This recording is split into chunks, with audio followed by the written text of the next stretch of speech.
Assalamualaikum warahmatullahi wabarakatuh. Halo, nama saya Fairuz Adiba dengan NIM 1102621018.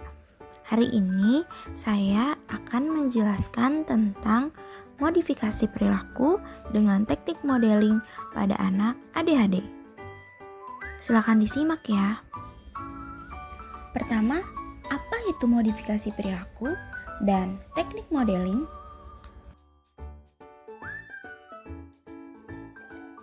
Modifikasi perilaku dapat diartikan sebagai segala tindakan yang bertujuan untuk membentuk perilaku yang diharapkan.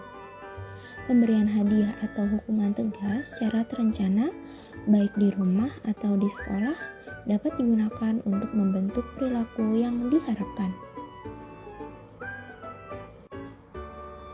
Kemudian, teknik modeling adalah proses pembentukan perilaku baik, menambah, mengurangi, mengubah, maupun memperbaiki perilaku dengan mengamati seorang model atau tokoh berdasarkan respons anak yang melibatkan cara kerja otak sehingga dapat membentuk perilaku baru. Selanjutnya, manfaat teknik modeling. Yang pertama, memperoleh pengetahuan atau keterampilan baru mengenai tingkah laku. Kedua, menimbulkan dampak positif dan membantu individu untuk menghilangkan perasaan takut dalam mencontoh perilaku. Ketiga, individu memiliki keinginan untuk mengikuti tingkah laku dari model yang diamati. Apa itu ADHD? ADHD atau Attention Deficit Hyperactivity adalah suatu kondisi yang mencakup disfungsi otak yang memperlihatkan ciri kurang konsentrasi, hiperaktif, dan impulsif yang dapat menyebabkan ketidakseimbangan sebagian besar aktivitas seorang individu yang dimulai pada masa bayi dan dapat berlanjut sampai dengan dewasa, serta membutuhkan berbagai layanan khusus untuk menunjang kehidupannya secara maksimal dan mandiri. Ciri-ciri utama ADHD ada rentang perhatian yang kurang, kemudian adanya hiperaktivitas, serta impulsivitas yang berlebihan. Kemudian, bagaimana ya modifikasi perilaku dengan teknik modeling yang kira-kira tepat untuk anak ADHD? Oke, di sini kita akan menggunakan model modifikasi disiplin positif yang akan diberikan untuk anak ADHD. Baik, di sini kita bisa melihat langkah pelaksanaan modifikasi perilaku berbasis disiplin positif untuk anak ADHD. Yang pertama, identifikasi anak dengan ADHD. Yang kedua, memilih target perilakunya. Ketiga, mengumpulkan data dasar. Keempat, identifikasi penguat. 5.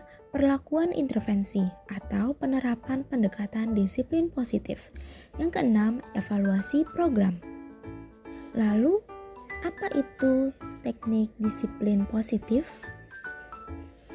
Modifikasi perilaku yang berbasis disiplin positif merupakan sebuah metode sistematis penggunaan proses belajar dalam merubah perilaku anak ADHD dengan mengedepankan prinsip disiplin positif.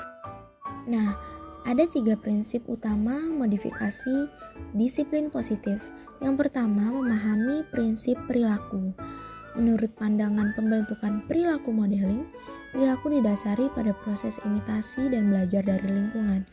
Begitu pula perilaku anak dengan ADHD yang mengalami gangguan pada perilaku.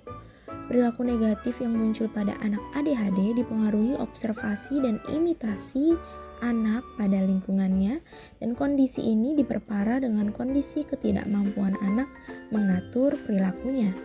Memahami prinsip perilaku ini memberikan gambaran dari mana anak ADHD berperilaku dan memberikan pandangan bahwa lingkungan menjadi model dalam pembentukan perilaku anak ADHD. Lalu yang kedua, pendekatan positif memandang bahwa tidak ada anak yang berperilaku negatif. Jadi, kita bisa melihat bahwa anak itu tidak ada yang berperilaku negatif, melainkan ada ketidaktepatan respon anak maupun ketidakmampuan anak dalam mengekspresikan apa yang ia inginkan. Berdasarkan Nelson tahun 1997. Pendekatan disiplin positif mendasarkan pada anak adalah makhluk sosial yang dihargai keberadaannya. Setiap pemaksaan akan memberikan pengaruh negatif yang lebih besar, walaupun memberikan pengaruh positif secara instan. Model modifikasi perilaku berbasis disiplin positif akan menitik beratkan pada modeling sebagai prinsip perilaku dan menggunakan pendekatan positif sebagai dasar pelaksanaannya.